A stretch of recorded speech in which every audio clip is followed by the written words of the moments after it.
जामनेर नगरपालिका निवडणुकीबाबत गेल्या 2-2.5 महिन्यापासून सुरू असलेल्या राजकारणातील आज हा शेवटचा टप्पा।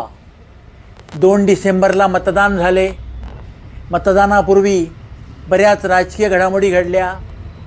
कोणत्या पक्षाने काय केले, कोणी फिंदाफितुरी केली, कोणी काय आश्वासन दिले, कोणी कुणासोबत युती केली आणि मतदानाच्या दिवशी काय घडले याचा सविस्तर बातमीपत्र आम्ही आपल्याला वेळोवेळी देत आलो आहोत। आता उद्या 21 डिसेंबर रोजी मतमोजणी होणार आहे।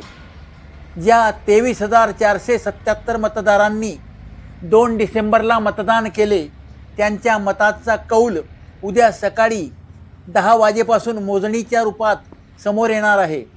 सुमारे 12 ते 1 वाजेपर्यंत सर्व निकाल हाती येतील। जामनेर नगरपालिकेच्या निवडणुकीत 17 जागांसाठी मतदान झाले।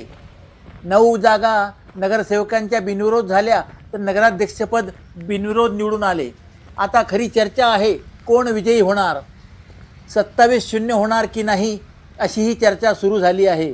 काही प्रभागात अतिशय चुरशीच्या लढती झाल्या। त्या चुरशीच्या लढतीत आर्थिक देवाणघेवाणही इतर प्रभागांच्या तुलनेत फार मोठी झाल्याने नेमके काय घडणार याची उत्सुकता सर्वच प्रभागात लागून राहिली आहे। अजूनही काही समाज माध्यमांवर गुलाल तो हम ही उडाएंगे अशी घोषणा, अशा ग्वाही देण्यात येत आहे। नेमके काय होणार यासाठी उद्या सकाळी 10 वाजेनंतरच सर्व समजून येईल।